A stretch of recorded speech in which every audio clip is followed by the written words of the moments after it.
शंका समाधान। बोलिए देवादिदेव 1008 श्री आदिनाथ भगवान की जय जय जय। बोलिए प्रातः स्मरणीय संत शिरोमणि परम पूज्य 108 आचार्य गुरुवर विद्यासागर जी मुनि महाराज की जय जय जय।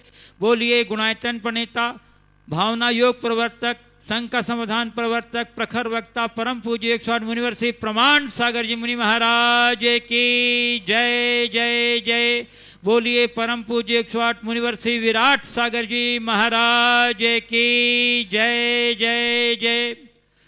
उपस्थित धर्म श्रद्धालु सज्जनों, माताओं एवं बहनों, मध्य प्रदेश के बड़वानी जिला अंतर्गत स्थित नैनाभिराम मनोहारी छटा के मध्य अवस्थित 52 गजा चूलगिरी सिद्ध क्षेत्र के पावन परिसर में आयोजित आज के शंका समाधान कार्यक्रम में यहाँ उपस्थित स्थानीय श्रद्धालुजन तथा उन सभी श्रद्धालुजनों का जो देश और विदेश के विभिन्न स्थानों से यहाँ गुरुदर्शनों के लिए पधारे हैं, यहाँ उपस्थित हैं, तथा उन सभी दर्शकों और श्रोताओं का जो आज यहाँ आयोजित शंका समाधान कार्यक्रम का सीधा प्रसारण घर बैठे आनंद ले रहे हैं, देख रहे हैं पारस चैनल, जिनवाणी चैनल एवं प्रमाणिक ऐप के माध्यम से। उन सबों का मैं 52 गजा चूलगिरी सिद्ध क्षेत्र ट्रस्ट कमेटी एवं चातुर्मास धर्म प्रभावना समिति की ओर से हार्दिक हार्दिक अभिनंदन करता हूं। मैं आपको लिए चलूं शंका समाधान की ओर। इसके पूर्व जैसा कि आपको विदित ही है कि शाश्वत श्री क्षेत्र समेत शिखर जी स्थित गुणायतन के पावन परिसर में आचार्य श्री के आशीर्वाद और पूज्य गुरुदेव की पावन प्रेरणा से सहस्त्र कोट जिनारे सह कीर्ति स्तंभ का निर्माण चल रहा है द्रुत गति से, और उसमें विराजित होने वाली प्रतिमा के लिए निरंतर हमारे पास स्वीकृतियों का क्रम जारी है। आज भी एक स्वीकृति हमारे पास आई है। श्रीमती मीना शास्त्री उदयपुर राजस्थान, इन्होंने एक प्रतिमा 1,21,000 रुपये की राशि देकर घोषणा की है। यदि वहाँ उपस्थित हैं तो कृपया चले आए मंच पर, और उनके सम्मान के लिए मैं आमंत्रित कर रहा हूँ श्रीमती बीना जी जैन कोटा राजस्थान गुणायतन ट्रस्टी। श्रीमती बीना जी जैन हमारे सम्मान करेंगे और आप इस सम्मान में अपनी तालियों का अवदान दे दीजिएगा। और उसके साथ में संगीता जी सेठी हजारीबाग, श्रीमती संगीता जी सेठी हजारीबाग, वो भी श्रीमती मीना शास्त्री उदयपुर के सम्मान में अपने योगदान देंगे। इन्होंने एक प्रतिमा स्थापित करने की घोषणा की है। और बंधुओं, मैं आपको बता दूं, गुरुदेव अशोक कुमार जैन, बीना जैन, अभय जैन, राहुल जैन, निधि जैन, अभिषेक जैन, E34 राधोपुरी दिल्ली आज गुणायतन से परम संरक्षक के रूप में जुड़े हैं, और उनका मेरे पास वो आया है प्रार्थना कि गुरुवीर से आशीर्वाद हमें दिला दें।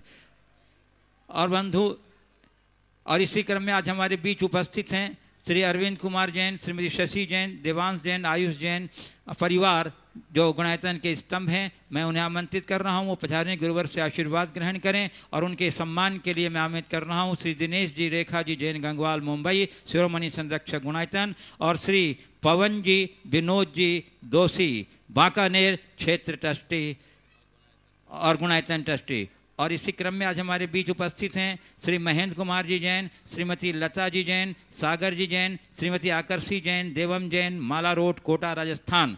वे भी पधारें, गुरुवर का आशीर्वाद ग्रहण करें। और श्री जुगल जी पाटनी अंजड़, उनसे मैं अनुरोध करता हूं कि हमारे श्री महेंद्र कुमार जी जैन और श्रीमती लता जैन का सम्मान करें। सम्मान के क्रम में अपनी तालियों का अवदान दे दीजिए।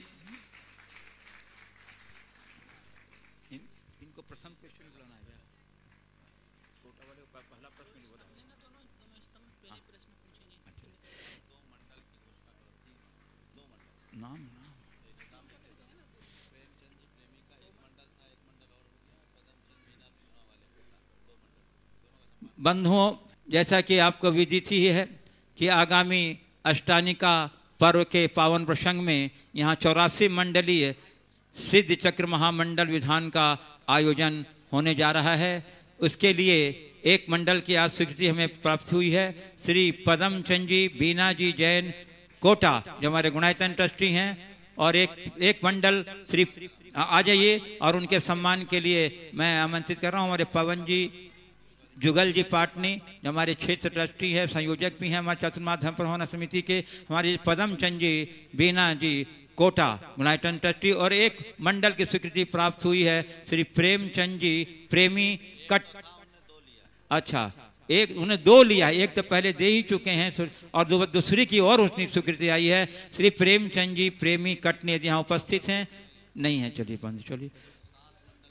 अब कुल 7 मंडल बचे हैं, इसकी विस्तृत जानकारी मैं आपको मध्य में दूंगा। हमारे सम्मान कर रहे हैं पवन जी दोषी, अध्यक्ष हैं जो हमारे बाकानेर के, सम्मान कर रहे हैं मंजू जी दोषी, वीणा जी कोटा का गुणायतन ट्रस्टी, और जुगल जी पाटनी सम्मान कर रहे हैं हमारे पदम चंद जी चूना वाले कोटा का। और वो सब आ गए, अरविंद जी जैन, संत जैन, महेंद्र कुमारी जैन, लता जैन, और बंधु इसी क्रम में आज हमारे बीच गुणायतन के शिरोमणि संरक्षक श्री दिनेश जी रेखा जी जैन गंगवाल मुंबई यहाँ उपस्थित हैं। मैं क्षेत्र कमेटी के पदाधिकारियों से अनुरोध करूंगा कि वो उनका भी भावभीना सम्मान करें। हमारे पवन जी और दोषी जी हमारे शिरोमणि संरक्षक गुणायतन के दिनेश जी और रेखा जी गंगवाल, इनका सम्मान क्षेत्र जो आप लोग अपने करताल ध्वनि से इस सम्मान की गरिमा में अपना अवदान दे दीजिए। और चलिए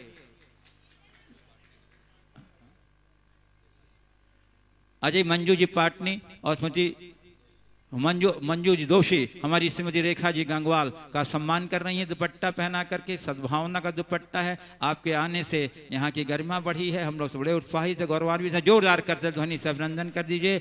और चलिए मैं आपको लिए चलूं संघ का समाधान की ओर। इसके आपको हम लोग पूज्य गुरुदेव का सामूहिक आशीर्वाद देके आगे बढ़ेंगे। हाथ जोड़िए, बोलिए मेरे साथ, नमोस्तु गुरुदेव, नमोस्तु गुरुदेव, नमोस्तु गुरुदेव। बोलिए प्रणति प्रमाण सागर जी महाराज की। और प्रथम प्रश्न के लिए मैं आमंत्रित कर रहा हूं श्री महेंद्र कुमार जी और श्रीमती लता जी जैन को, और उसके बाद तैयार रहेंगी मुन्नी जी जैन कोटा। नमोस्तु महाराज, नमोस्तु महाराज, नमोस्तु महाराज।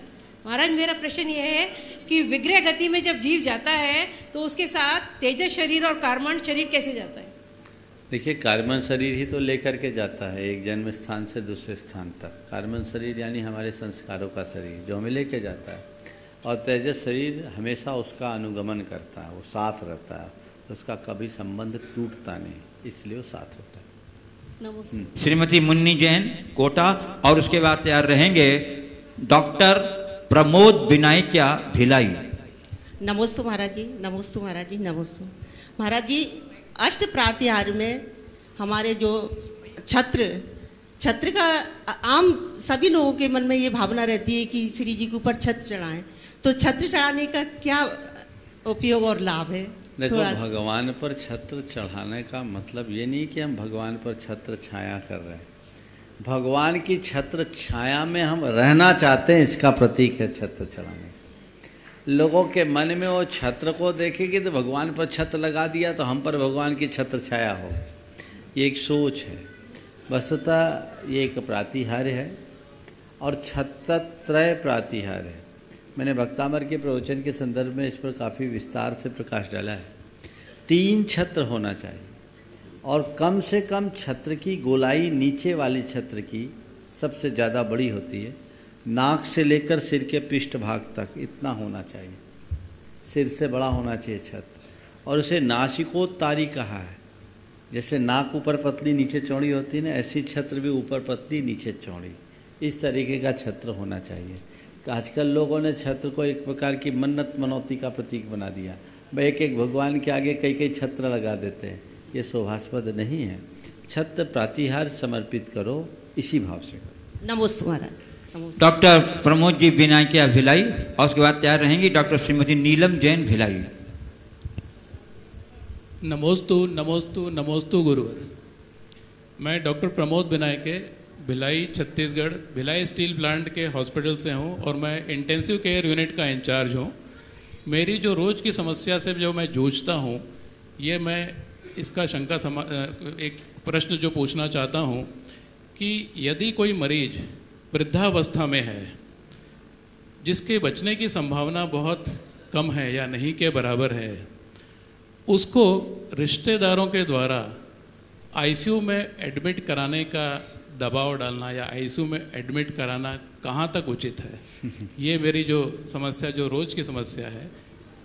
देखिए, कायदे से और जैन धर्म की दृष्टि से तो देखा जाए, खड़े रहे आप थोड़ी देर,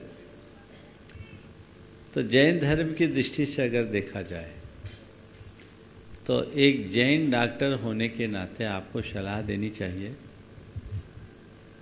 कि इनके पास अब ज़्यादा समय नहीं है, आप घर में इनकी सेवा करो, भगवान का नाम लो, इनकी आत्मा का उद्धार करो।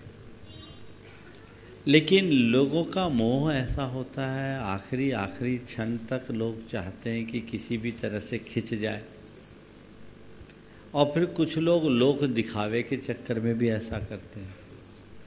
ये बड़ा अच्छा काम नहीं है। आप तो आईसीयू की बात कर रहे हैं, मेरे पास तो 1-2 प्रकरण ऐसा हुआ कि आदमी मर गया, फिर भी क्या भी कुछ दिन वेंटिलेटर पे रखे रहो, भी डिक्लेयर मत करो, हमारे वो आ जाए सब तब डिक्लेयर करना। ये कौन सी रीत है? शायद कभी आपके साथ भी ऐसा कोई केस आया होगा, लेकिन 1-2 प्रकरण मेरे सामने ऐसे आए। ये उचित नहीं है। एक दिन जाना तो सबको है ही, जब शरीर जवाब दे रहा है और डॉक्टर अपने अनुभव के आधार पर बता रहा है, तो हमें उनकी पारमार्थिक चिकित्सा करनी चाहिए और उससे उनका भाव सुधारने का प्रयास करना चाहिए। डॉक्टर श्रीमती नीलम जैन, भिलाई, छत्तीसगढ़, और उसके बाद चाह रहेंगे श्री मनोज जी जैन, कैनरा बैंक, गोवा। गुरुदेव नमोस्तु नमोस्तु नमोस्तु। मैं डॉक्टर नीलम जैन भिलाई से, नेमावर में आचार्य श्री जहाँ विराजमान हैं, वहाँ बाहर मुझे एक बहुत सुंदर पंक्ति दिखाई दी। पंक्ति लिखी थी, ज्ञान प्राण है, संयत है तो त्राण है, नहीं तो स्वान है। गुरुदेव, इसका आशय थोड़ा समझाइए। बहुत अच्छा है। ज्ञान प्राण है, संयत है तो त्राण है, नहीं तो स्वान है। मतलब ज्ञान हमारे जीवन का आधार है, अगर उसे हमने रचनात्मक दिशा दे दी तो उससे हमारा कल्याण, वो हमारा उद्धार करेगा। और ज्ञान यदि नकारात्मक दिशा में चले गया तो उसकी हालत बड़ी भयानक कुत्ते की तरह हो गई, न इधर का न उधर का, वो हमारे जीवन को बर्बाद कर देने वाला है। ये आशा है। इसी भाव को गुरुदेव ने दूसरे शब्दों में अलग से कहा, ज्ञान ही दुख का मूल है, ज्ञान ही भव का कूल, राग सहित प्रतिकूल है, राग रहित अनुकूल। तो हमारे अगर ज्ञान की धारा नकारात्मक हो जाए तो हमारे लिए भयानक हो गई। आइंस्टीन ने जब एटॉमिक पावर का इन्वेंशन किया तो उनसे पूछा गया कि आपने ये क्यों किया? बोले लोगों के निर्माण के लिए। तो उन्होंने पूछा कि क्या आपका विश्वास है कि इस शक्ति का प्रयोग केवल निर्माण के लिए होगा? उन्होंने जो जवाब दिया बहुत ध्यान देने के लिए लायक है। उन्होंने कहा, हाँ, जब तक मनुष्य का दिल और दिमाग दुरुस्त होगा, इसका प्रयोग केवल जन कल्याण के लिए होगा, निर्माण के लिए होगा। तो एक ज्ञान ने एटॉमिक पावर को जन्म दिया, और वही ज्ञान अगर किसी से एटम बम उड़वा दे, सर्वनाश हो जाए। तो ज्ञान से भी ज़्यादा महत्वपूर्ण उसकी दिशा है, और संयम ही हमारे ज्ञान को सही दिशा देता है। नमोस्तु महाराज। डॉक्टर श्री मनोज जैन, कैनरा बैंक, गोवा, और उसके बाद तैयार रहेंगे श्री अविनाश जैन, पुणे, गुणायतन ट्रस्टी। नमोस्तु महाराज जी, नमोस्तु महाराज जी, नमोस्तु महाराज जी।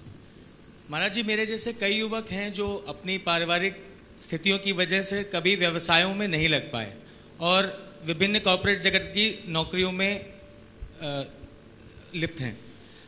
इन कॉर्पोरेट जगत की कई ऐसी नीतियां और रीतियां हैं या कुरीतियां हैं जिनकी का अगर हम पालन करते हैं तो ना वो धार्मिक दृष्टि से उचित है, ना वो नैतिक दृष्टि से उचित है। और अगर हम धर्म का और नैतिकता का पालन करते हुए उन रीतियों और कुरीतियों को मना करने की चेष्टा करते हैं तो हमें उपहास का पात्र बनना पड़ता है, कभी कभी अवहेलना का पात्र बनना पड़ता है। महाराज जी, मेरी शंका यह है कि ऐसा क्या करें कि हम अपने इन व्यावसायिक कुरीतियों को और नीतियों और धर्म और नैतिकता में सामंजस्य बिठा सकें, और अगर किसी वजह से हमको उन कुरीतियों और नीतियों का पालन करना पड़े तो उनका प्रायश्चित कैसे करें? देखिए, सबसे बड़ी बात तो ये है कि व्यवसाय या जॉब जो भी कुछ करें जीवन के निर्वाह के लिए हमने उसे चुना, आपने उसे चुना है, पर इस बात का ध्यान रखना चाहिए कि उसके साथ हमारे उसूलों के साथ कोई समझौता ना हो। कुरीतियाँ हों वो तब तक स्वीकार्य है जब तक उससे हमारा धर्म प्रभावित ना हो या देश हित बाधित ना हो। लेकिन कुछ चीज़ों को आपने कहा कि वो अनैतिक भी है, जो हमारे धर्म के विरुद्ध, हमारी मर्यादा के विरुद्ध और हमारी नैतिक प्रतिमानों के विरुद्ध है, तो उसको तो किसी भी स्थिति में नहीं करना चाहिए। आपने कहा उपहास का पात्र बनना पड़ता, बन जाइए। उपहास का पात्र बनना उतना बुरा नहीं है जितना कि पाप का भागी बनना। लोग आज पाप का भागी बनने के लिए तैयार हो जाते हैं, उपहास का पात्र बनने से बचते हैं। हम पाप का भागी बनने से बचे और आप थोड़े दिन दृढ़ता रखिए, होगा।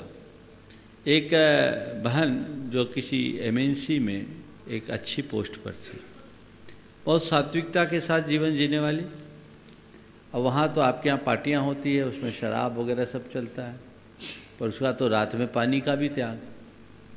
उसने कहा कि महाराज मेरे ऊपर शुरुआत में बहुत दबाव डाला गया, लेकिन मैंने बड़ी दृढ़ता से उसका प्रतिवाद किया कि ये सब काम मैं नहीं कर सकता। थोड़े दिन ऐसा चला, मेरा परफॉर्मेंस देखे लोग, आज मेरी तारीफ करते हैं और लोग जानते हैं ये तो पंडित है, कुछ करेगी नहीं, अपना अलग है। तुम तब इस स्थिति का सामना करोगे जब तुम्हारे अंदर दृढ़ता की कमी होगी। मैं दूर नहीं जाता, यहाँ दिनेश बैठे, खड़े हो जाओ भाई दिनेश एक बार। एक बड़ी कंपनी के CFO है, कौन सी कंपनी है? फर्स्ट शो उसके CFO है, बड़ा कारपोरेट हाउस है, इतने उच्च पद पर है, पर इनको कभी कोई अनैतिक कर्म करना पड़ा क्या? आज तक नहीं किया। तो हमारे ऊपर है, लोग अपनी कमजोरी प्रदर्शित करते हैं, अरे भाई चलेगा, इसके बिना नहीं चल सकता, ऐसा जो आप सोचते हैं वो मामले को गड़बड़ा देता है। इसलिए थोड़ा सोच समझ कर काम करें। महाराज जी, अगर कभी ऐसा गलती हो जाए तो प्रायश्चित कैसे करें? प्रायश्चित यहाँ तो दे नहीं पाऊंगा। आगे। नमस्ते गुरु। श्री अविनाश जैन पुणे गुनायटन ट्रस्टी, और उसके बाद तैयार रहेंगी श्रीमती शिखा जैन पुणे। हाँ, नमस्ते गुरुदेव, नमस्तु।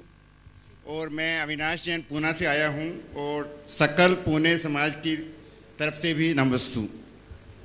गुरुदेव, मेरा प्रश्न ये है कि हम जैसे मध्यम वर्ग के सीनियर सिटीजन्स जो अपना धन दान कर्म में लगाना चाहते हैं, तो कई तरह के दान दे सकते हैं, अनाथालय में दे सकते हैं, मंदिर निर्माण में दे सकते हैं, गरीब लोगों को रोजगार के साधन, सिलाई मशीन वगैरह दे सकते हैं, या शिक्षा पुस्तकों का दान दे सकते हैं।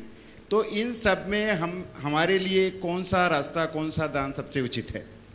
देखिए, दान देना उचित है, पहली बात तो ये। अब कौन सा रास्ता उचित है या किस में ज़्यादा पुण्य है, तो आप लोग हो बनिया। अगर मैं बता दूंगा तो आप वही करोगे, बाकी छोड़ दो। हमेशा दान को एक महत्वपूर्ण कर्म मानते हुए अवसर और प्रसंग के अनुरूप निर्णय लेना चाहिए। समझ गए? हमारे यहाँ पारमार्थिक दान को महत्व दिया गया, जिससे दान क्या है थोड़ा सा समझ लीजिए।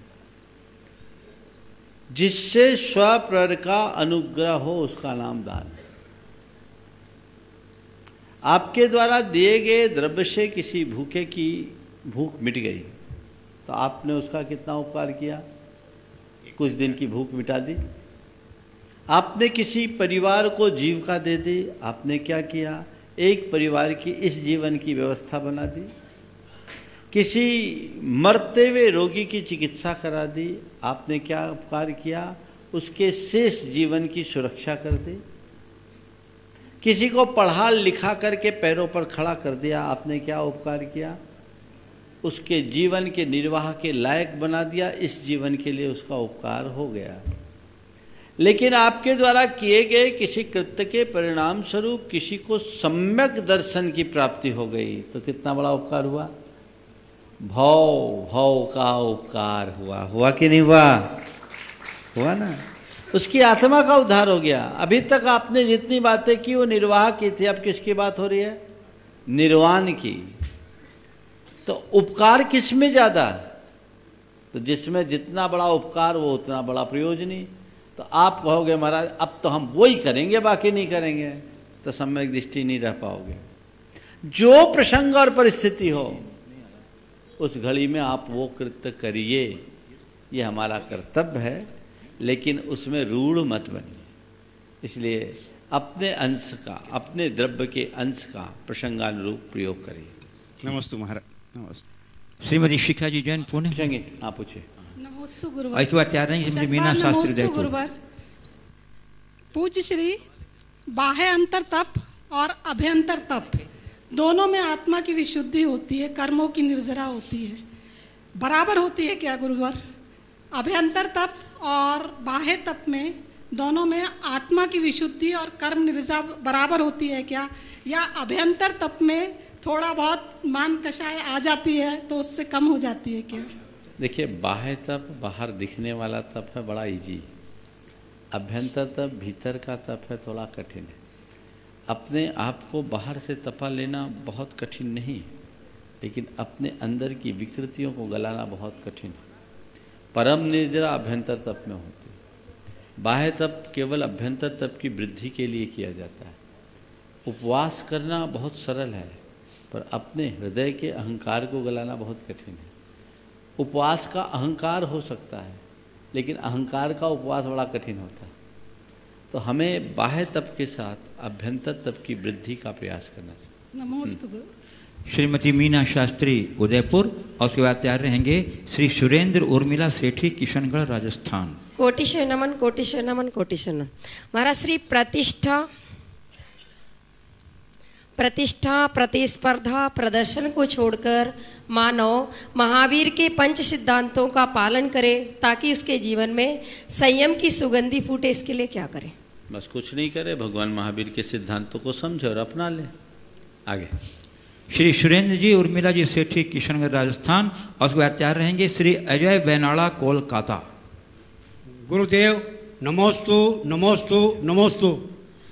धार्मिक मूल्य, सांस्कृतिक मूल्य एवं सामाजिक मूल्यों के संरक्षण एवं विकास में तीर्थों का क्या योगदान है? धार्मिक, सामाजिक और सांस्कृतिक मूल्यों के विकास में तीर्थों का क्या योगदान है? देखिए, तीर्थ हमारे धार्मिक, सांस्कृतिक और सामाजिक तीनों चेतना के आधार है। जब हम तीर्थों में जाते हैं तो हमारे अंदर की धार्मिक भावनाएं बनती हैं। इससे हमारे अंदर की धार्मिक चेतना बढ़ती है, धार्मिक मूल्यों के प्रति हमारी आस्था बढ़ती है। जब हम तीर्थों में जाते हैं तो हमें हमारी संस्कृति के गौरव का बोध होता है, हमें अपनी सांस्कृतिक परंपरा का पता लगता है, तो हमारे हृदय में सांस्कृतिक निष्ठा हो जगती है और मन नतमस्तक हो जाता है। कभी बड़े बाबा के चरणों में जाते हैं तो लगता है अरे क्या भाव रहा होगा जिनने आदिनाथ भगवान की इस प्रतिमा को विराजमान किया, और आज उसका नाम तक नहीं रखा, उसने अपना नाम भी नहीं दिया। ये हमारी सांस्कृतिक परंपरा। गोमटेश बाहुबली को स्थापित किया चामुंड राय ने, तो इससे हमें अपनी सांस्कृतिक परंपरा का बोध होता है कि हम उस संस्कृति में और परंपरा में जीने वाले लोग हैं जहाँ खुद रूखी रोटी खाकर भगवान के आगे घी की जोत जलाने की परंपरा है। ये सांस्कृतिक मूल्य है। हमने अपना सब कुछ लगाया। हम जब तीर्थों की वंदना करते तो ये भी पाते हैं कि जहाँ सेठों ने और साहूकारों ने मंदिर बनाया, वहाँ चक्की पीसने वाली महिलाओं ने भी पीसनहारी की मड़िया बना दी, तीर्थ बना दिया। ये हमारी परंपरा है। तो इससे हमारा सांस्कृतिक गौरव जगता है, सांस्कृतिक चेतना जागृत होती है, हमारी श्रद्धा मजबूत होती है। और जब हम तीर्थों में जाते हैं तो तीर्थों के साथ हमारे समूह में जाने से सामाजिक भावना भी जुड़ती है और वो हमारी सामाजिक व्यवस्थाओं का केंद्र बिंदु बन जाता है, जो हमारे जीवन को सफल और सार्थक बनाता है। श्री अजय बैनाड़ा कोलकाता, उसके बाद तैयार रहेंगे श्री अजय गंगवाल अजमेर। महाराज जी के पावन चरणों में कोटि कोटि नमस्तु। महाराज जी मेरी एक प्रश्न जिज्ञासा है, जब कर्म के आड़े धर्म और धर्म के आड़े कर्म आए तो कैसे जीवन को संतुलित करें? कर्म के आड़े धर्म आए और धर्म के आड़े कर्म आए तो जीवन को संतुलित कैसे करें? शायद आपके कर्म का आशय कर्मोदय वाला कर्म नहीं, अपने कर्तव्य वाला कर्म। देखिए, कर्म के आड़े धर्म कभी नहीं आता। धर्म हमें हमारे कर्म को बंद करने की बात नहीं करता, कर्म को सुधारने की बात करता है। धर्म कहता है कर्म करो पर खटकर्म मत करो। क्या बोल रहा हूं? खट कर्म मत करो। खटकर्म समझते हो ना? गलत कर्म। हाँ, खोटा कर्म मत करो, सट कर्म करो, खटकर्म मत करो, जिससे जीवन का निर्वाह करे। कभी धर्म तुम्हें तुम्हारे कर्म से नहीं रोका। तुम्हारे जीवन की आजीविका ही तुम्हारा आज मूल कर्म है। आजीविका करो ना। गृहस्थों के लिए कहा धर्म अर्थ काम, इन तीनों पुरुषार्थों में सम्यक संतुलन बना करके जियो। धर्म ये नहीं कहता कि तुम धंधा पानी बंद कर दो, पर हाँ इतना कहता है धंधा करना, अंधा मत करना, अंधाधुंध मत करना, बस इतना रोकता है। तो धर्म तुम्हारे कर्म में बाधा नहीं डालता।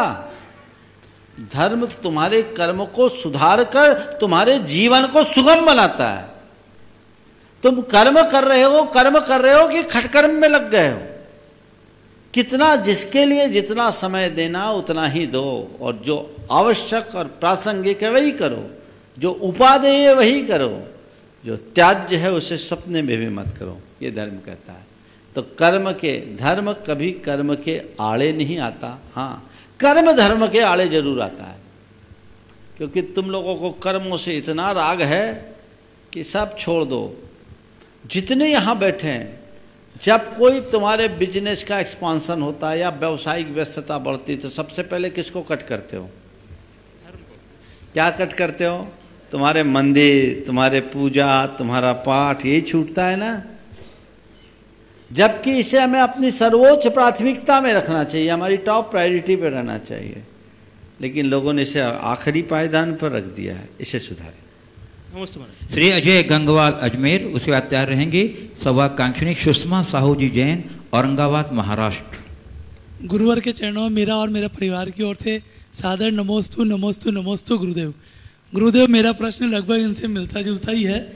मैंने इस वर्ष गुरुदेव आपकी कृपा से मैंने इस वर्ष एक व्रत एक उपवास के क्रम में 16 करण भावना के 17 उपवास और 15 व्रत किए, और बड़े आपके आशीर्वाद से बहुत आराम से हुए। और लेकिन गुरुवर, मेरा सुबह का जो चर्या थी, अभिषेक, पूजा पाठ और जाप वगैरह, और शाम को सामायिक पांडित्य पाठ और जो अपना स्वाध्याय है वो कर लेता था। लेकिन मेरा प्रोफेशन एजुकेशन से जुड़ा हुआ है, जिसमें लगभग मैं 1.25 महीने की छुट्टी यदि मैं ले लेता तो बच्चों के साथ बहुत बड़ा अन्याय भी हो जाता। तो गुरुदेव, ये कर्म और धर्म दोनों जो मैंने साथ मिलकर किए, यदि इसमें कोई दोष लगा हो तो वो दोष किस प्रकार का होता है?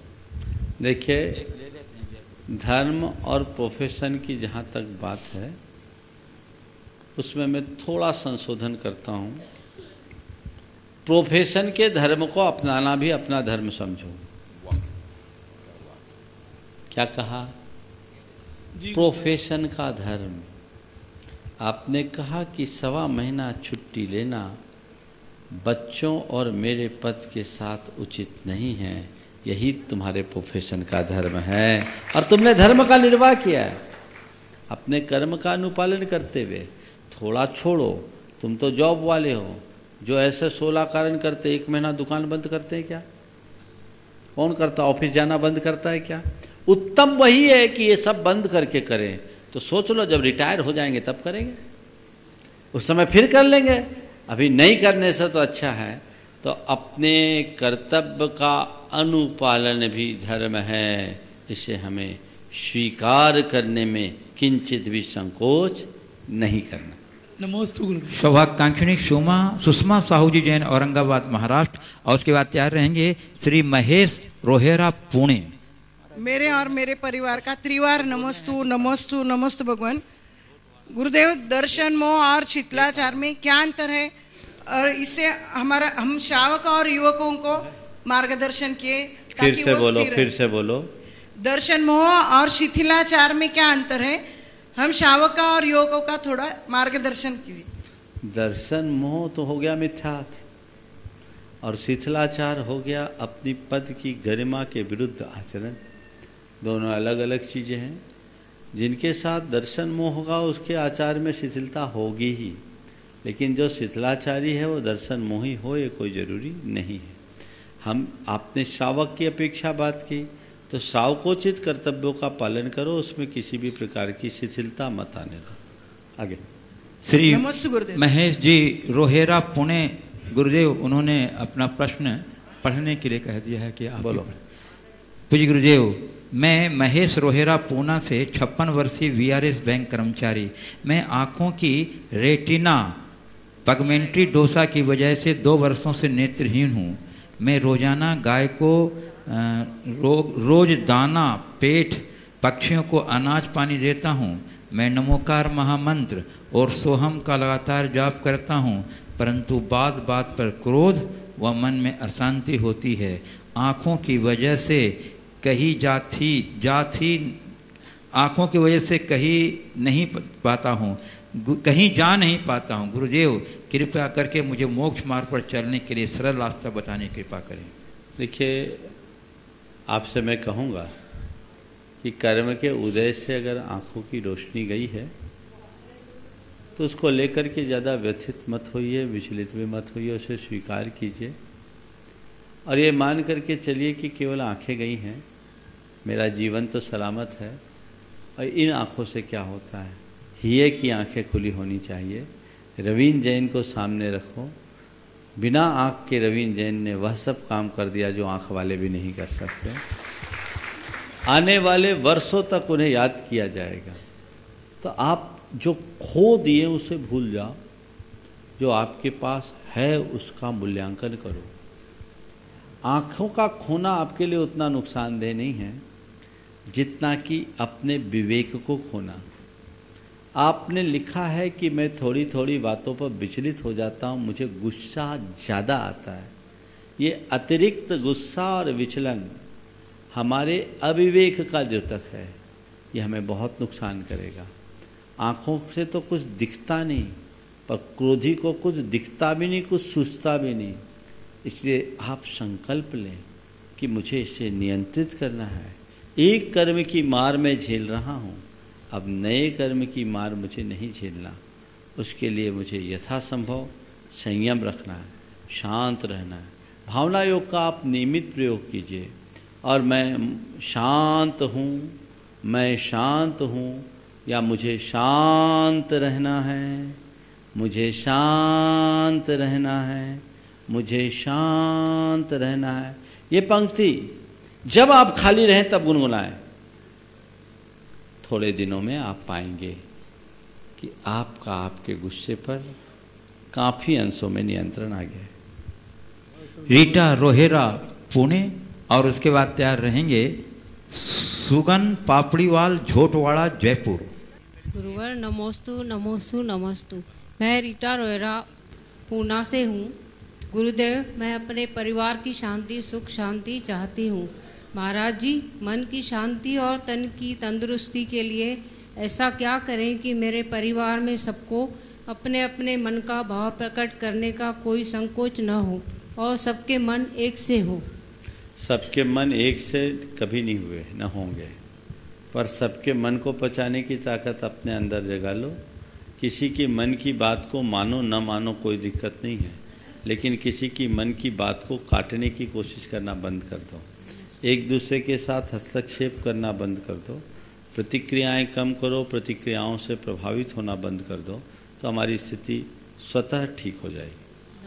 शुगन पापड़ीवाल झोटवाड़ा जयपुर और इसी के साथ महेंद्र जी, राजीव जी पाटनी, विमल जी बड़जात्या जो झोटवाड़ा से यात्रा संघ को लेके आए हैं और उनके संयोजक हैं, वो सब एक साथ खड़े हो जाएंगे और अपनी जिज्ञासा। नमोस्तु गुरुदेव, नमोस्तु गुरुदेव, नमोस्तु। एक साथ आ जाओ।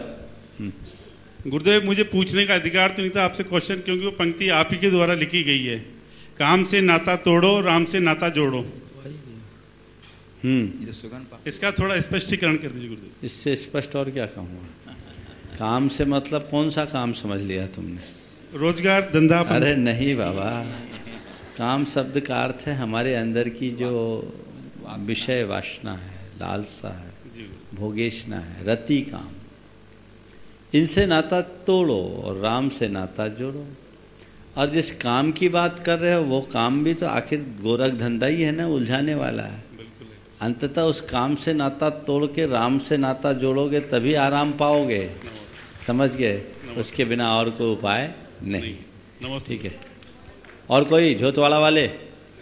चलो जोटवाड़ा गुरुदेव 5 बजे आई हैं, उनके एक बार आशीर्वाद प्रवचन दे। सबको आशीर्वाद बहुत। चलिए श्रीमती रेखा जी, दिनेश जी गंगवाल मुंबई शिरोमणि संरक्षक गुणायतन, और उसके बाद तैयार रहेंगे श्री महावीर जी बज मुंबई। महाराज जी के चरणों में त्रिबार नमोस्तु। अपना नाम बोल दो। हाँ। नमोस्तु। महाराज जी मैं प्रीति इंदौर से। महाराज जी मेरा प्रश्न है कि रिसेंटली अभी मेरा बेटा IIT के लिए पढ़ाई के लिए 5 साल के लिए बाहर गया हुआ है। अभी तक तो महाराज जी वो हमारे सुपरविजन में था, बट अब वहाँ पे मैं जानना चाहती हूँ कि वहाँ पे ऐसा मतलब हम लोग उसको क्या गाइड करें कि उसका धर्म से वो विमुख ना हो, मतलब धर्म के संस्कार उसमें बने रहे। देखिए, सबसे पहली बात तो आज मुझे ये समझ में नहीं आता कि सब अपने बच्चों को IIT क्यों कराना चाहते हैं। सब IITian बनाना चाहते हैं या MBA कराना चाहेंगे, ये क्या है? और बाद में कर क्या रहे IIT वाले? जोमेटो में जा रहे हैं, ओला में जा रहे हैं, उबेर में जा रहे हैं, गाड़ियाँ चला रहे हैं और खाना बेच रहे हैं। ये IIT का काम है क्या? अरे अपनी प्रतिभा का सही दिशा में नियोजन करो। और सरकार इतना खर्च करके बनाती है, एक टेक्निकल माइंड वाले व्यक्ति को जिस लेवल का काम करना चाहिए वो क्या कर रहा है? इसलिए पहले तो मैं ये कहूँगा कि अपने बच्चों को एक अच्छा इंसान बनाने का प्रयास करो और अपने पारिवारिक पृष्ठभूमि के अनुरूप ही उसकी शिक्षा की अग्रिम व्यवस्था करो। बच्चों पर इसका बड़ा स्ट्रेस होता है। लगभग 12 लाख से ज़्यादा बच्चे IIT की परीक्षा में बैठते हैं, निकलते कितने हैं? 10,000। कितने गुने हो गए? 100 गुने। 12 लाख में 11 लाख 90 हजार ऐसे ही रहते हैं। कितना टेंशन डालते हैं और उसके बाद फिर ऐसे ही घूमते हैं। तो पहली बात तो आपके माध्यम से मैं कहूँगा कि उच्च शिक्षा दिलाना अच्छी बात है, लेकिन उच्च शिक्षा का चुनाव करना भी उससे ज़्यादा ज़रूरी है। दूसरी बात, बच्चे जब भी बाहर जाए तो बाहर जाने से पहले उन्हें उनके जीवन की मर्यादाओं का बोध कराइए। उन्हें बताइए कि बेटे तुम्हारी ये बाउंड्री लाइन है, इसे तुम्हें फिक्स करना, इसे किसी भी स्थिति में क्रॉस नहीं करना, ताकि जीवन में कोई गलतियां ना हो। इसी उम्र में मनुष्य बनता है और इसी उम्र में मनुष्य बिगड़ता है। यदि तुम इन दिनों अपने आप को सावधान रखोगे तो जीवन भर आनंद लोगे। ये तुम्हारी पढ़ाई की घड़ी नहीं, तुम्हारी तपस्या की घड़ी है। विद्यार्थी जीवन में जो सुख भोग करते हैं वो जीवन में सफल नहीं होते, और जो सुख भोग को त्यागते हैं वही विद्यार्थी सच्चे अर्थों में अपने जीवन को उन्नति के शिखर पर पहुंचा पाते हैं। इसलिए सुख भोग का मोह छोड़कर त्याग के रास्ते पे लगो, उनको अच्छे तरीके से समझाओ। और उत्तम तो यही हो कि गुरुओं के पास ले जाकर उन्हें एक अच्छा मार्गदर्शन दिला दो, जिससे उनको मोटिवेशन भी मिले और अपने जीवन की सीमा का बोध भी, ताकि वे सुरक्षित रह सके और अपना जीवन अच्छे से बिता सके। श्री महावीर जी, दिनेश जी पूछे। श्री महावीर जी बज मुंबई, और उसके बाद तैयार रहेंगी श्रीमती नमिता काला इंदौर। नमस्ते गुरुवर। सुबह आपकी देशना में दान के संदर्भ में जगन्य पात्र जो जहाँ तक समझा है वो आपने चौथे गुण स्थानवर्ती अव्रती श्रावक का मैं समझा हूँ, पर इसके साथ में जो कुछ प्रथा अभी तक चलती थी कि भाई मंदिर जी में कोई दर्शन करने को आते हैं तो श्रावक उनको भोजन के लिए घर पे लेके जाते हैं, ये प्रथा चल रही थी। दूसरे हमारे जो समाज के जो साधर्मी लोग हैं वो अपने मंदिर के पास में प्रांगण में भोजनशाला बना करके वो उसमें अपना पुण्य कमाने की बात करते हैं, तो क्या वे सब जगन्य पात्र में शामिल हैं? देखिए, जघन्य पात्र हमें मानना चाहिए। जो जिन शासन का अनुयायी है, हमारी दृष्टि में वो सम्यक दृष्टि है। अंदर वो क्या है भगवान जाने। दूसरी बात, यहाँ पात्र और दान की ही बात नहीं है, साधर्मी वात्सल्य की बात है। तो ये जो एक दूसरे को भोजन करना और कराने की जो व्यवस्था है वो साधर्मी वात्सल्य का एक उदाहरण है। तो उस भाव से अगर साधर्मी वात्सल्य प्रकट करते तो कोई हानि नहीं। श्रीमती नमिता काला इंदौर, और उसके बाद तैयार रहेंगे आयुषी जैन दिल्ली। मुनिश्री के चरणों में त्रिवार नमोस्तु। मुनिश्री, जीव 2 तरह के होते हैं, मन सहित और मन रहित। मन रहित जीव एक ही शरीर में अनंत एक साथ रह सकते हैं, लेकिन मन सहित जीव 2-4 भी एक साथ नहीं रह सकते। तो हम ऐसा क्या करें कि हम मन रहित जीव भी ना बने और मन सहित जीव होते हुए मन रहित की तरह एक साथ भी रहे और शांति से रहते हुए अंत में मन रहित अवस्था को प्राप्त कर सके। देखिए, आपका जो सवाल है ना बिल्कुल अलग डायरेक्शन का है। सबसे पहले इस कंसेप्ट को समझे कि जो मन रहित जीव है वो एक शरीर में अनेक रह सकते हैं, अनंत रह सकते हैं। वो एक इंद्रिय, वहाँ एक शरीर के अनंत स्वामी हैं। हम सब त्रसजीव हैं। त्रसजीव में मन सहित होने के कारण नहीं, हमारे शरीर की ऐसी संरचना है कि एक शरीर का मालिक एक ही होगा। फिर भी हमारे आश्रित अनंत जीव हैं जिनका निर्वाह हम कर रहे हैं और हमारी स्वयं की अस्मिता भी सुरक्षित है। तो ये एक व्यवस्था है। आपने एक सवाल किया कि ऐसा क्या हो कि हम मन सहित होकर के भी सबको अपने में समा लें, है ना? अंत में मन रहित हाँ, बता रहा हूँ, मन सहित होकर के भी सबको अपने में समा लें और अंत में मन रहित हो जाएं। उसका एक ही तरीका है, मन को पानी बना लो। मैं अपने सब के मन में मैं बस सकूं ये मेरे हाथ में नहीं है, पर सबको अपने मन में बसा सकूं ये मेरे हाथ में है, सहज है। मन को पानी की, हृदय को आकाश की तरह बनाओ। आकाश सबको समाहित करता है, वैसे ही मन को समाहित करो। सोच बड़ा करो, ऊंची सोच हमारी उन्नति का आधार। नमोस्तु आयुषी जैन, दिल्ली। नमोस्तु महाराज जी। महाराज जी, आपने प्रातः अपने प्रवचन में बताया था कि गृहस्थ द्वारा पात्र को आहार देने से पात्र के रत्नत्रय की सुरक्षा एवं वृद्धि होती है। मैं यह जानना चाहती हूँ कि इससे गृहस्थ के रत्नत्रय एवं भाव विशुद्धि का क्या संबंध है? फिर से बोलिएगा। आपने सुबह अपने प्रवचन में यह बताया था कि गृहस्थ द्वारा पात्र को आहार देने से पात्र के रत्नत्रय की सुरक्षा एवं वृद्धि होती है। मैं यह जानना चाहती हूँ कि इसमें गृहस्थ के रत्नत्रय एवं भाव शुद्धि की से क्या संबंध है? गृहस्थ का रत्नत्रय की वृद्धि नहीं होती, जिनको दिया उनकी वृद्धि होती है। समझ गए? गृहस्थ के पास रत्नत्रय है कहाँ जो वृद्धि होगी? उसके पास तो रत्नत्रय के अनुपालक की सेवा करने से एक प्रकार से रत्नत्रय का दान दिया जाता है और वह पुण्य उसके दिन भर के पाप का प्रक्षालन करता है। नमोस्तु। बंधुओं, जैसा कि आपको अवगत कराया जा चुका है कि आगामी अष्टानिका पर्व के पावन प्रसंग में कार्तिक माह में यहाँ संस्कृत का 84 मंडलीय श्री चक्र महामंडल विधान, अपूर्व धर्म प्रभावना और कई आकर्षणों के साथ आयोजित होने जा रहा है। और यह 52 जोलगिरी क्षेत्र पर पहला अवसर है और पूरे हिंदुस्तान का यह पहला अवसर है कि 84 मंडलों के साथ श्रीचक्र मंडल विधान हो जा रहा है। और सबसे बड़ी विशेषता ये है कि अन्य विधानों में तो जो मंत्रोच्चार होता है वो कोई संगीतकार या कोई लोग बोलते हैं, परंतु इस पूरे विधान में सारे के सारे मंत्रों का उच्चारण पूज्य गुरुद्वय के मुखार बिंद से होगा, जो इस श्रीचक्र विधान में एक सातिशय पुण्य के लिए हमारे पास निमित्त बनेगा। 84 मंडलों में करीब 77 मंडल पूर्ण हो चुके हैं। अब मात्र 7 बच रहे हैं। मैं आपको बता दूं कि एक मंडल के लिए 1,51,000 रुपये की पुण्यार्जगत की राशि है निश्चित। इसके अंदर आपको सारी सुविधाएं मिलेंगी, आवास से लेकर के सामग्री और हस्तकरघा के वस्त्रों तक। यदि आप मंडल, और इस मंडल में एक परिवार के आपेश मित्रों के साथ 10 व्यक्तियों की बैठने की सुंदर व्यवस्था रहेगी। यदि आप एक मंडल नहीं ले सकते हैं तो कोई बात नहीं, एक दंपत्ति के लिए व्यवस्था की गई है, उसमें 7100 रुपये की राशि है और सारी सुविधाएं आपको उसमें भी मिलेंगी। और यदि आप दंपत्ति के रूप में नहीं बैठ सकते, इंडिविजुअल बैठना चाहते हैं तो उसके लिए व्यवस्था है। मात्र 5100 रुपये की राशि दे करके आप वहाँ से चक्र विधान में भाग ले सकते हैं। तो मेरा आप सबों से अनुरोध है कि आप शीघ्रता से मन बनाकर कार्यालय से संपर्क करें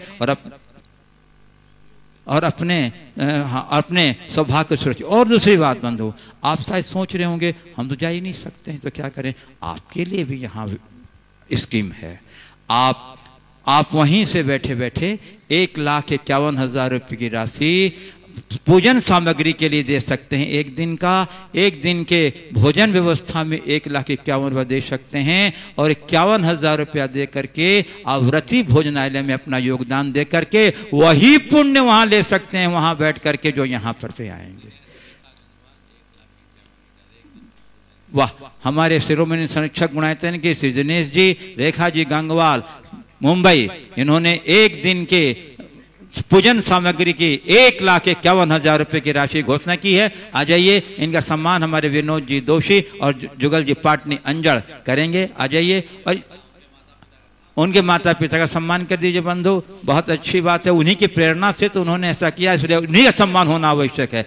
और बंधु आपको एक बता दूं, अच्छा, और बंधु आज जो परम संरक्षक के रूप में जुड़े हैं गुणायतन से, अशोक कुमार जी जैन, बीना जी जैन और उनका परिवार, उन्होंने जीव दया के लिए भी आज 21,000 रुपए की राशि की घोषणा की है। जोरदार करतल ध्वनि से उनका अभिनंदन कर दीजिए बंधु। और चलिए अब मैं इस क्रम को आगे बढ़ाता हुआ चलता हूं। हम स्वदेश प्रकाश जी जैन, सेवा रेखा जी जैन, नोएडा ट्रस्टी गुणायतन तैयार है। और इसके बाद तैयार रहेंगे श्री अनिल जी, संगीता जी सेठी, हजारीबाग। नमस्ते गुरुदेव, नमस्ते गुरुदेव, नमस्ते गुरुदेव। गुरुदेव, मेरी एक छोटी सी शंका है। छेडाला में पंडित दौलत राम जी ने बताया है कि मोक्ष मार्ग की प्रथम सीढ़ी सम्यक दर्शन है, जबकि कुछ अन्य ग्रंथ में ये बताया गया है कि सम्यक दर्शन और सम्यक ज्ञान जब तक चारित्र नहीं होगा तो कोठार में रखे हुए बीज के समान है।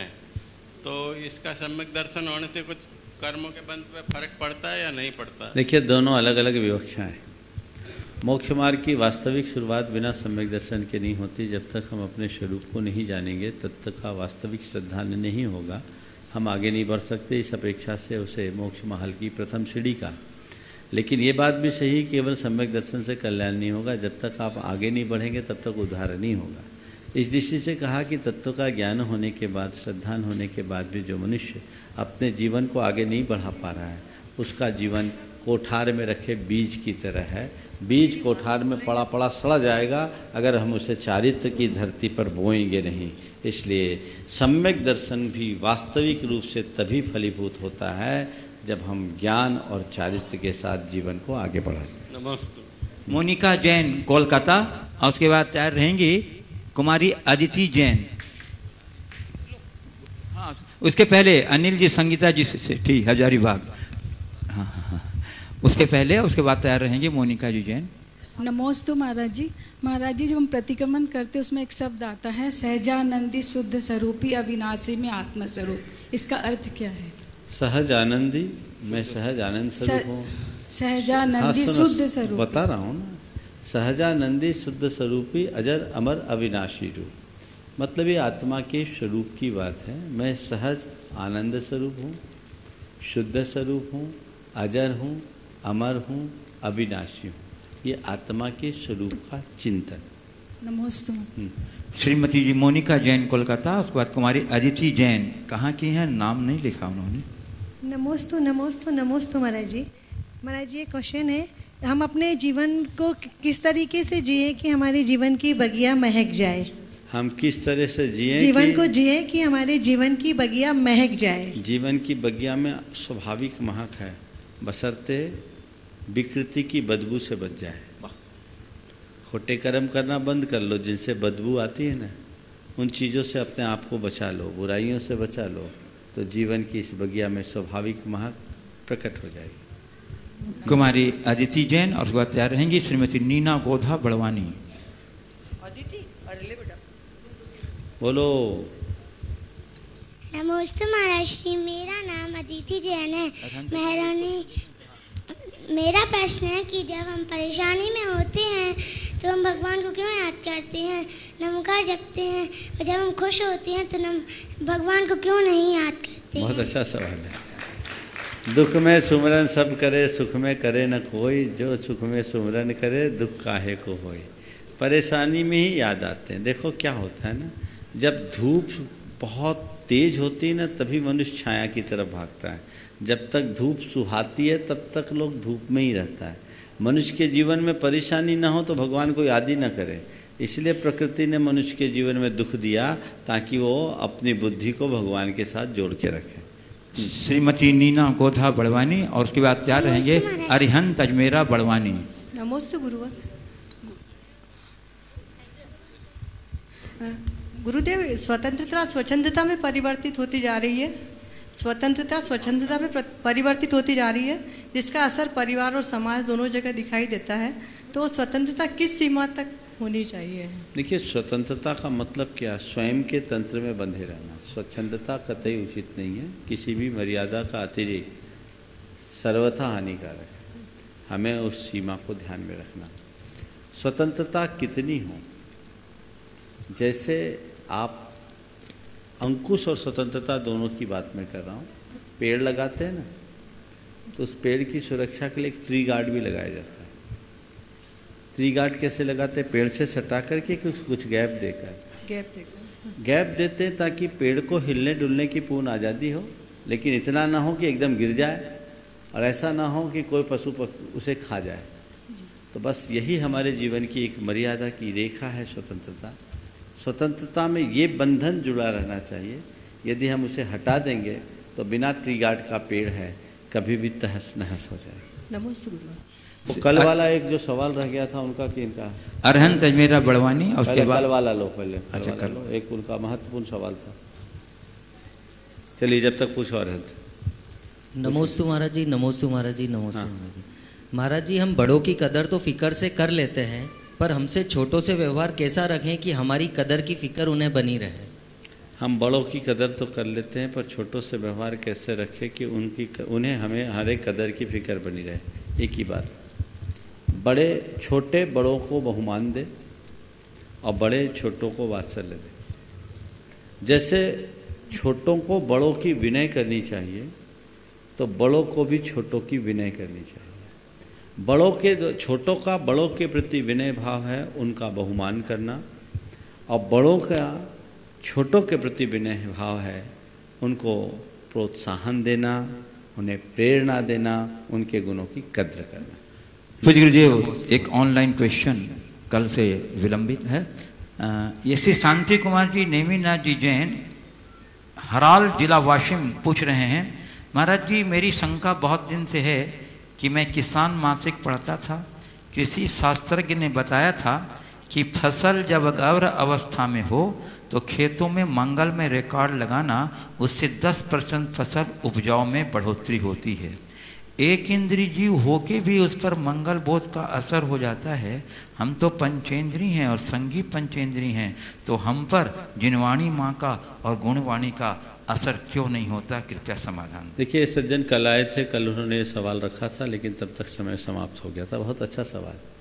ये बात बिल्कुल सही है, प्रयोग सिद्ध है कि हमारी भावनाओं का असर पूरी प्रकृति पर पड़ता है, पेड़ पौधों पर भी पड़ता है। एक वैज्ञानिक ने एक प्रयोग किया पेड़ों के ऊपर। वो फूलों के पास गया, फूलों के सौंदर्य और उनकी सुषमा शोभा का की बखान किया, गुणगान किया। फूल खिल उठे।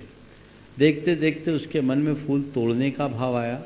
पॉलीग्राफ नामक एक यंत्र था, उसने देखा, संवेदी मापक यंत्र था, उसमें नेगेटिव वाइब्रेशन आ गया। फूल कांपने लगे, थर थर कांपने लगे। एक लंबे प्रयोग के बाद ये निश्चय हुआ कि फूलों पर भी, पेड़ पौधों पर भी हमारी भावनाओं का असर पड़ता है। अच्छे म्यूजिक, अच्छे संगीत से पेड़ों की ग्रोथ बढ़ती है। जिन्होंने इनसे कहा है बिल्कुल सही है। आपने बहुत अच्छा सवाल किया कि एक इंद्रिय के लिए अच्छे शब्द सुनाने पर उन पर असर पड़ जाता है। हम पंचेंद्रिय मनुष्यों को जिनवानी की बात का असर क्यों नहीं पड़ता? न जिनवानी का असर पड़ता है, न गुरुवाणी का पड़ता है। इसी से मिलता जुलता एक सवाल दूसरे तरीके से किसी ने पूछा था कि महाराज, पत्थर की मूर्ति को पाषाण से भगवान बनाने का मंत्र आप लोगों के पास है, मनुष्य को इंसान बनाने का मंत्र आपके पास क्यों नहीं है? दोनों सवाल का उत्तर मैं एक साथ दे रहा हूँ। इस सवाल के उत्तर में जो मैंने उत्तर दिया था वो आज के सवाल का उत्तर है। मैंने कहा पत्थर की मूर्ति को हम पाषाण से भगवान आसानी से बना लेते हैं, क्योंकि जो हम मंत्र फूंकते हैं वो सीधे ऑब्जर्व कर लेता है, उसकी तरफ से कोई रिएक्शन नहीं होता। लेकिन तुम लोगों के कान में फूंकते हैं, इधर से फूंकते हैं, इधर से निकाल देते हैं। वो एक इंद्रिय है, उसे जो सुनाया गया वो उसे स्वीकार कर लेता है। और बाकी लोग उसे स्वीकार करने से वंचित रह जाते हैं। तो हम अपने मन को पूर्ण तरह एकाग्र करें, जीवन की धारा को उसी अनुरूप बढ़ाने की कोशिश करें, ताकि हम अपने जीवन के चरम लक्ष्य को प्राप्त कर सकें और अपने जीवन को बढ़ा सकें, हम अपने जीवन को सुमार्ग के रास्ते पर ले जा सकें। यस यस प्रोफेसर यस सेठी बड़वानी। और उसके बाद तैयार रहेंगे राकेश कुमार पाटनी, उप निदेशक कृषि, झोटवाड़ा, जयपुर। नमस्ते गुरुदेव। गुरुदेव, सब्जी की टोकरी में से हर कोई सब्जी व्यक्ति रोज छांटता है, फिर भी मजे की ये बात है कि सारी सब्जी बिक जाती है।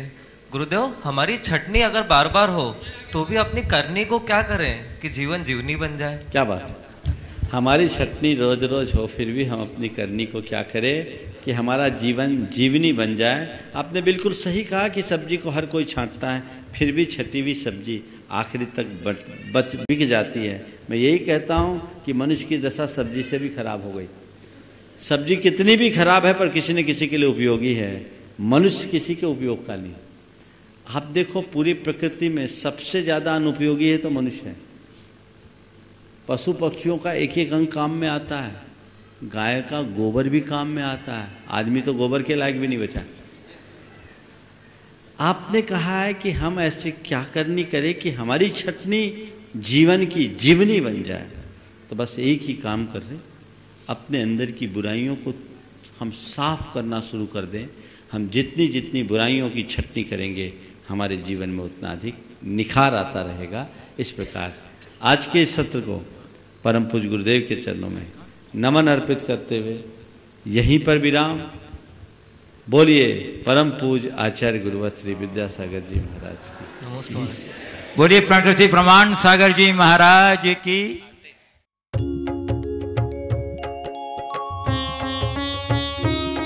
शक का समाधान